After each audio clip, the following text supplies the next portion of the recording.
చూద్దాం. నేడు ఢిల్లీలో సీఎం చంద్రబాబు పర్యటించనున్నారు. పలువురు కేంద్ర మంత్రులతో సమావేశం కానున్నారు. అమిత్ షాతో సహా నిర్మలా సీతారామన్, గడ్కరీ, సిఆర్ పాటిల్తో భేటీ అవుతారు సీఎం చంద్రబాబు.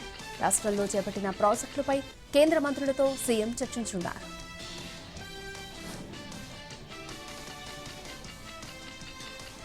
నేడు రామోజీ ఫిల్మ్ సిటీకి రాష్ట్రపతి ద్రౌపది ముర్ము వెళ్లనున్నారు. తెలంగాణ పబ్లిక్ సర్వీస్ కమిషన్ ఆధ్వర్యంలో జరగనున్న జాతీయ స్థాయి చైర్మన్ల సదస్సు కార్యక్రమాన్ని ప్రారంభించనున్నారు.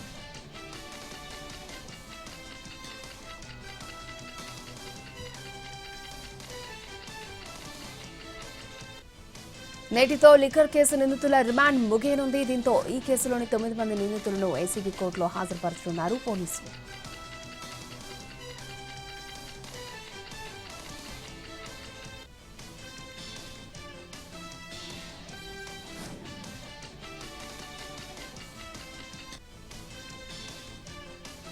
నేడు సుప్రీంకోర్టులో ఫోన్ ట్యాపింగ్ కేసు విచారణ జరగనుంది. ఇప్పటికే ఈ కేసులో ప్రభాకర్ రావు కస్టడీ విచారణ ముగిసింది. వారం రోజుల పాటు ప్రభాకర్ రావును ప్రశ్నించారు సిట్ అధికారులు.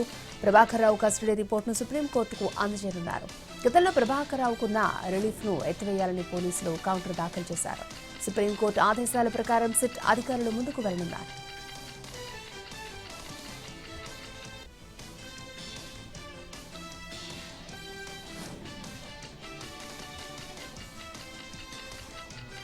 నేడు సుప్రీంకోర్టులో తెలంగాణ ఎమ్మెల్యేల ఫిరాయింపుల కేసు విచారణకు రానుంది. ఈ కేసును justice Dipankar Datta, justice Augustine జార్జ్ల ధర్మాసనం విచారణ చేయనుంది. ఇప్పటికే 5 ఎమ్మెల్యేల అనర్హత పిటిషన్పై స్పీకర్ తీర్పును ప్రకటించారు. ఎమ్మెల్యేలు పార్టీ మారలేదని స్పష్టం చేసిన స్పీకర్ అనర్హత పిటిషన్స్ ని కొట్టేశారు.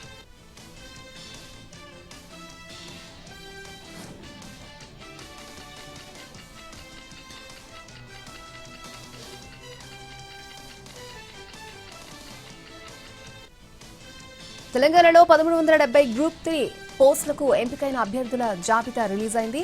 ప్రొవిజనల్ జాబితాను టీజీపీఎస్సీ వెబ్సైట్లో అందుబాటులో ఉంచింది. గత ఏడాది నవంబర్లో గ్రూప్ 3 ఉద్యోగ నియామక పరీక్షలు నిర్వహించింది టీజీపీఎస్సీ. రాష్ట్ర వ్యాప్తంగా దాదాపు 2.67 లక్షల మంది అభ్యర్థులు పరీక్ష రాశారు. గతంలో జనరల్ ర్యాంకింగ్స్, మెరిట్ జాబితాలను విడుదల చేస్తారు అధికారులు. వెబ్ ఆప్షన్ల నమోదు అనంతరం అభ్యర్థులకు సర్టిఫికెట్ల వెరిఫికేషన్ ప్రక్రియ పూర్తి చేస్తారు. ఉద్యోగాలకు ఎంపికైన అభ్యర్థుల హాల్ టికెట్ నంబర్లు, ఎంపికైన పోస్ట్ కోడ్, ప్రాంతం వివరాలను ఈ జాబితాలో పేర్కొన్నారు. మొత్తంగా 1388 గ్రూప్ 3 పోస్టులు ఖాళీగా ఉండగా ప్రస్తుతం 1370 పోస్టులకు మాత్రమే అభ్యర్థుల ఎంపిక జాబితాను రిలీజ్ చేశారు. తదుపరి వెరిఫికేషన్ కోసం ఒక పోస్టును విత్ హోల్డ్ చేశారు అధికారులు. మరొక 17 ఖాళీలకు సంబంధించిన ఫలితాలను తర్వాత వెల్లడిస్తామన్నారు.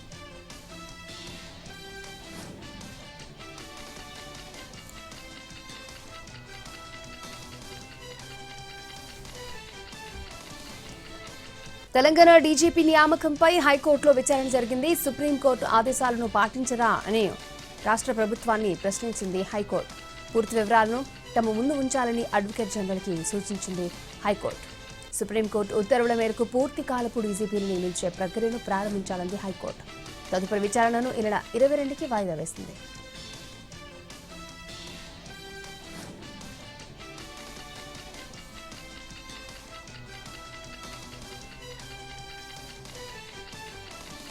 ఫోన్ ట్యాపింగ్ వ్యవహారంపై దర్యాప్తు కోసం మరొక ప్రత్యేక దర్యాప్తు బృందం సిట్ ని ఏర్పాటు చేసింది తెలంగాణ సర్కార్.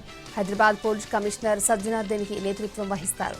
దర్యాప్తు బృందంలో Ramagundam police commissioner Ambar Kishore Jha, Siddipet CP Vijay Kumar, Madhapur DCP Ritiraj, Maheshwaram DCP Narayana Reddy, Greyhounds group commander Ravinder Reddy, Rajendranagar DCP KS Rao, Jubilee Hills ACP Venkatagiri, TGANB DSP Sridhar, HMRL DSP Nagendrarao ఉన్నారు.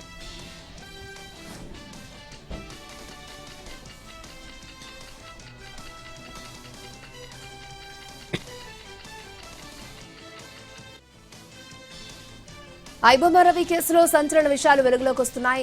హెచ్డీలో సినిమా పైరసీపై గుట్టు విప్పాడు రవి. కస్టడీలో సంచలన విషయాలను చెప్పాడు.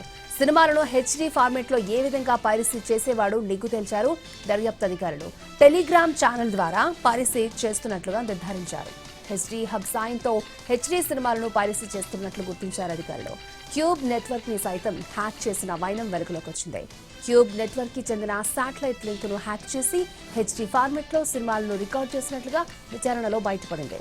వాటిని టెలిగ్రామ్ ఛానల్స్ లో విక్రయిస్తున్నట్లు గుర్తించారు అధికారులు. పైరసీదారులందరికీ కలిపి హెచ్డీ హబ్ టెలిగ్రామ్ ఛానల్ ఉన్నట్లుగా తేల్చారు.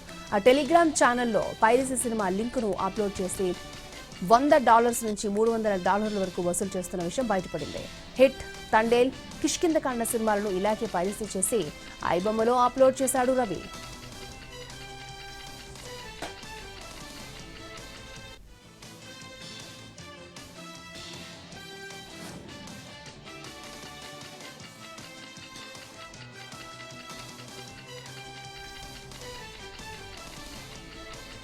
గండిపేట చెరువులో మానవ వ్యర్థాలను డంప్ చేస్తున్న సెప్టింగ్ ట్యాంకును పట్టుకున్నారు జలమండలి అధికారులు. ట్యాంకర్ ని మొయినాబాద్ పోలీసులకు అప్పగించి కేసు పెట్టామన్నారు జలమండలి ఎండీ అశోక్ రెడ్డి. ట్యాంకర్ పై అక్రమంగా జీహెచ్ఎంసీ వాటర్ బోర్డు లోగోలను వేసినట్టుగా గుర్తించామన్నారు. దానిపై కూడా కేసు పెట్టినట్టుగా తెలిపారు. ఇటువంటి వాళ్లపై జలమండలితో పాటు హైడ్రా నిఘా పెట్టిందని తెలిపారు ఆయన. ఇటువంటి చర్యలకు పాల్పడే వాళ్లపై కఠిన చర్యలు తీసుకుంటామన్నారు అశోక్ రెడ్డి. యాదాద్రి జిల్లా భువనగిరి జిల్లా ఆసుపత్రిలో కలెక్టర్ హనుమంతరావు ఆకస్మిక తనిఖీలు చేశారు. 3 గంటల పాటు ఆసుపత్రిలో క్షుణ్ణంగా చెక్ చేశారు. ఈ క్రమంలో విధులు సక్రమంగా పాటించిన వారిపై చర్యలు తీసుకున్నారు. సమయపాలన పాటించని 63 మందికి, విధులకు గైర్హాజరైన 19 మందికి షోకాజ్ నోటీసులు జారీ చేశారు. హాస్పిటల్లో వివిధ అభివృద్ధి పనులు అసంపూర్తిగా ఉన్నాయని కాంట్రాక్టర్పై ఆగ్రహం వ్యక్తం చేశారు.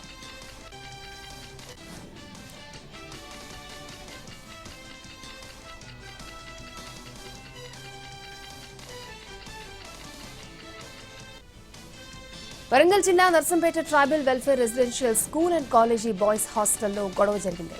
జూనియర్ కాలేజీ విద్యార్థులు కొందరు హాస్టల్లోని స్కూల్ స్టూడెంట్స్ పై దాడి చేసినట్లుగా ఆరోపిస్తున్నారు. విద్యార్థులు గొడవ పడుతున్న వార్డెన్లు ఆ పరిసరాల్లో కనిపించడం లేదని సమాచారం.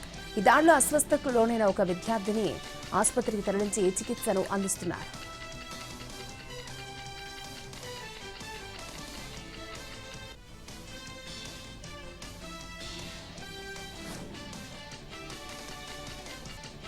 హైదరాబాద్ అంబర్పేట్ పోలీస్ స్టేషన్లో గన్ మిస్ అయిన ఘటన కలకలం రేపుతోంది. తుపాకీ కోసం అధికారులు గాలింపు చర్యలు చేపట్టారు. ఎస్ఐ భానుప్రకాష్ దగ్గర ఉండాల్సిన రివాల్వర్ కనిపించకుండా పోయింది. కొన్ని నెలల నుంచి భానుప్రకాష్ దగ్గర ఉండాల్సిన తుపాకీ దొరకకుండా పోయింది. బెట్టింగ్ యాప్లో ₹1,00,00,000 వరకు పెట్టి నష్టపోయాడు ఎస్ఐ. ఇక భానుప్రకాష్ పై ఇప్పటికే 2 కేసులు నమోదు చేశారు పోలీసులు. సర్వీస్ రివాల్వర్ పోయిందనే విషయం చెప్పకుండా దాచిపెట్టాడు భానుప్రకాష్. గ్రూప్ 1 పరీక్షల కోసం వెళ్తే విజయవాడలో కనిపించకుండా పోయిందంటూ స్టోరీలు చెప్పాడు. భానుప్రకాష్ తుపాకీని పోగొట్టుకున్నాడని అనుమానిస్తున్నారు ఉన్నతాధికారులు.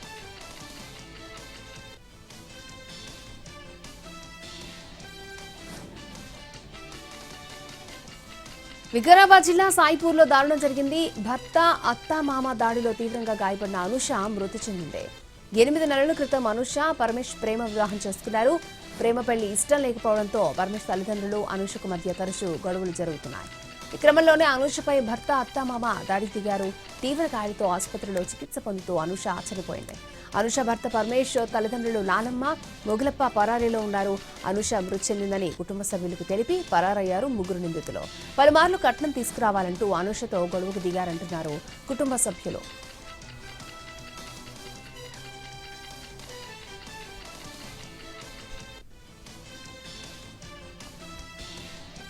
ఆదిలాబాద్ జిల్లా బేల మండలం కేంద్రంలో సోయా రైతులు ఆందోళనకు దిగారు. కొనుగోలు చేసిన సోయా పంట తరలించడం లేదని ఆవేదన చెందుతున్నారు. నెల రోజులుగా సోయా పంట మార్కెట్ యార్డ్లోనే ఉందంటున్నారు రైతులు. రోడ్డుపైనే బైఠాయించి నిరసన తెలిపారు. సోయా రైతుల ఆందోళనకు రాజకీయ పార్టీల నాయకులు మద్దతు తెలిపారు.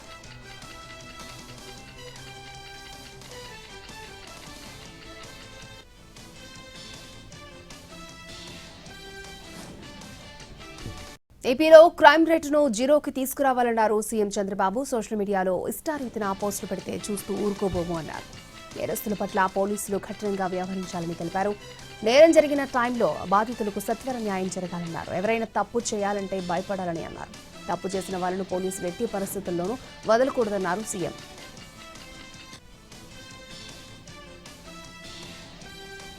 విశాఖ నగరంలో దుండగుల దాడిపై బాధితులు స్టేషన్కు వచ్చి ఫిర్యాదు చేసిన పోలీసులు పట్టించుకోకపోవడాన్ని తప్పుపట్టారు AP deputy CM Pawan Kalyan. ఈ దాడి వెనుక కొందరు రాజకీయ నేతలు ఉన్నారన్నారు. బాధితులపై చర్యలు తీసుకోకపోవడం, నేరాలపై నిర్లిప్తత వహించడం సరికాదన్నారు. హద్దు మీరే వాళ్లతో కఠినంగా వ్యవహరించాలని జిల్లా కలెక్టర్లు, ఎస్పీలను ఆదేశించారు ఆయన. శాంతి భద్రతలపై సమీక్షలో విశాఖ అంశాన్ని ప్రస్తావించారు పవన్ కళ్యాణ్. 15% వృద్ధి రేటు సాధించాలంటే శాంతి భద్రతలు చాలా ముఖ్యమన్నారు. ప్రజా ప్రయోజనాలకు విఘాతం కలిగించేలా నేరాలపై అలక్ష్యం వద్దు అన్నారు పవన్ కళ్యాణ్. కోటి సంతకాల ఉద్యమ చరిత్ర అన్నారు వైసీపీ అధినేత జగన్. ఈ గొప్ప ఉద్యమాన్ని విజయవంతంగా పూర్తి చేశామన్నారు. చరిత్రలో ఇంత పెద్ద ఎత్తున సంతకాల సేకరణ ఉద్యమం జరగలేదన్నారు. సంతకాల ఉద్యమంలో భాగస్వాములైన గ్రామస్థాయి కార్యకర్తల నుంచి ప్రతి ఒక్కరికి కృతజ్ఞతలు తెలిపారు జగన్.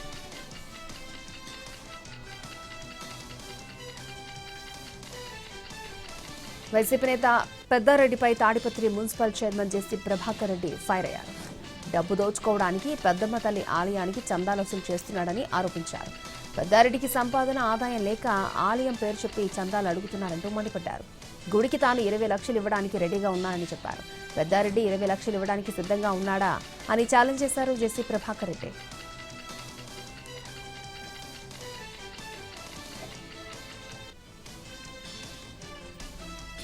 అనకాపల్లి పట్టణంలోని కెనరా బ్యాంకులో పట్టపగలే దోపిడీకి యత్నించారు దుండగులు. బైక్లపై వచ్చిన 7 ఆగంతుకులు బ్యాంకులోకి ప్రవేశించారు. ఖాతాదారులను తుపాకులు బెదిరించారు. ఆ టైంలో బ్యాంకులో 15 మంది ఖాతాదారులున్నారు. వెంటనే అలర్ట్ అయిన బ్యాంకు సిబ్బంది అలారం ఆన్ చేశారు. దీంతో అక్కడి నుంచి పరారయ్యారు దొంగలు. ఘటనా స్థలానికి చేరుకున్న పోలీసులు దోపిడీ యత్నంపై దర్యాప్తును ప్రారంభించారు.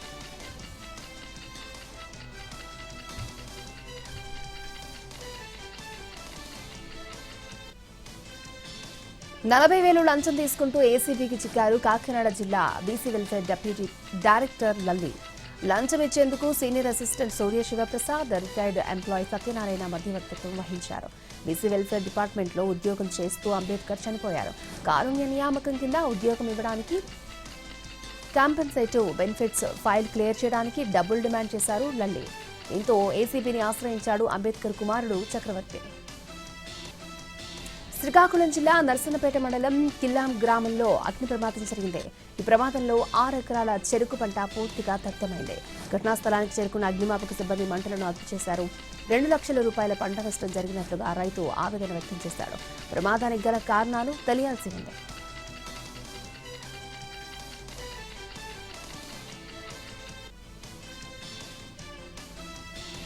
అంబేద్కర్ కోనసీమ జిల్లా అమలాపురంలో అక్రమంగా తరలిస్తున్న మద్యాన్ని పట్టుకున్నారు పోలీసులు. కార్లు అక్రమంగా తరలిస్తున్న 62 యానం మద్యం సీసాలను స్వాధీనం చేసుకుని కారును సీజ్ చేశారు ఎక్సైజ్ అధికారులు.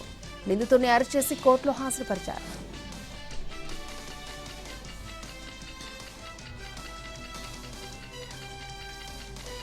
కర్నూలు జిల్లా ఎమ్మిగనూరులో సీసీఐ అధికారుల తీరుకు నిరసనగా పత్తి రైతులు రోడ్డెక్కి ధర్నా చేశారు. ఎమ్మిగనూరు మంత్రాలయం రహదారిలో ముగతి సర్కిల్లో NH-167 పై రైతులు ఆందోళనకు దిగడంతో భారీగా వాహనాలు నిలిచిపోయాయి. సీసీఐ పత్తి కొనుగోలులో జాప్యం చేస్తూ కొర్రీలు పెడుతోందని రైతులు ఆరోపించారు. కనీస మద్దతు ధర ఇవ్వాలని రైతులు డిమాండ్ చేస్తూ ఉండగా సీసీఐ అధికారులు మాత్రం పత్తి క్వాలిటీని బట్టి ధర నిర్ణయిస్తామని అన్నారు. దీంతో నిరసనకు దిగారు రైతులు. సమాచారం అందుకున్న పోలీసులు ఘటనా స్థలానికి చేరుకుని రైతులతో చర్చించారు. అధికారులను పత్తి కొనుగోలుకు ఒప్పిస్తామని హామీనివ్వడంతో రైతులు ఆందోళన విరమించారు.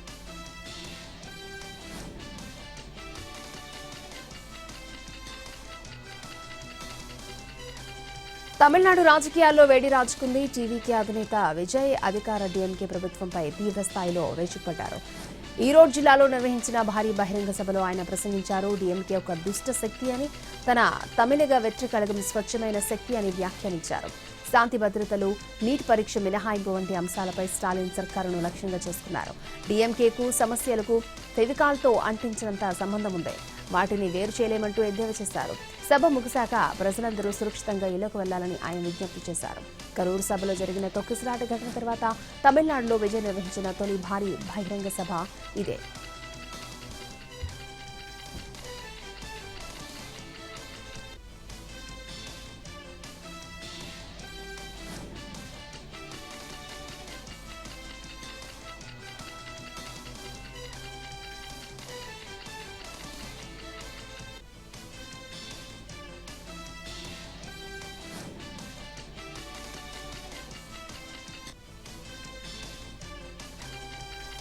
పార్లమెంటు ఆవరణలో ఉపరితల రవాణా మంత్రి నితిన్ గడ్కరీ, కాంగ్రెస్ అగ్రనేత వైనాడ్ పార్లమెంటు సభ్యురాలు ప్రియాంక గాంధీ మధ్య సరదా సంభాషణ జరిగింది.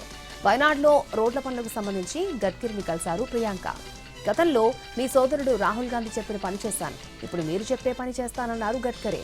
లేదంటే నా సోదరుడు పని చేశాను కానీ సోదరి పని కాలేదని జనం అంటారని నవ్వుతో వ్యాఖ్యానించారు గడ్కరీ.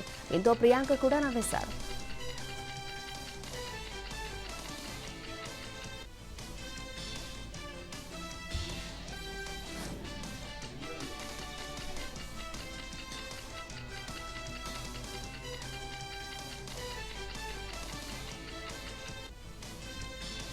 దేశ రాజధానిలో కాలుష్య నియంత్రణకు అధికారులు కఠిన చర్యలు చేపట్టారు. ముఖ్యంగా ఢిల్లీ బోర్డర్తో పాటు సిటీలోనూ వివిధ ప్రాంతాల్లో చెక్ పోస్టులు ఏర్పాటు చేసి తనిఖీలు చేస్తున్నారు. BS4 ఆపై ప్రమాణాలున్న వాహనాలకు తప్ప మిగతా వాహనాలను ఢిల్లీలోకి అనుమతించడం లేదు. పాత వాహనాలతో వచ్చేవారికి భారీ మొత్తంలో జరిమానాలు విధిస్తున్నారు. BS3 కార్లలో వచ్చేవారికి 20,000 రూపాయల ఫైన్ వేస్తామని హెచ్చరిస్తున్నారు. జరిమానా తప్పించుకోవాలంటే బోర్డర్ నుంచి వెనక్కి వెళ్లిపోవాలని ఆదేశిస్తున్నారు. దేశీయ విమానయాన సంస్థ ఇండిగో కార్యకలాపాలు తిరిగి సాధారణ స్థితికి చేరుకున్నాయని ఆ సంస్థ CEO పీటర్ ఎల్బర్ట్స్ ప్రకటించారు. ప్రస్తుతం రోజుకు 2,200 విమాన సర్వీసులను పునరుద్ధరించినట్టుగా వెల్లడించారు. ఇటీవల విమాన సర్వీసుల్లో ఏర్పడిన అంతరాయాల నుంచి సంస్థ కోలుకుంటోందని స్పష్టం చేశారు. ప్రస్తుతం తాము 3 కీలక అంశాలపై దృష్టి సారించామని CEO వివరించారు.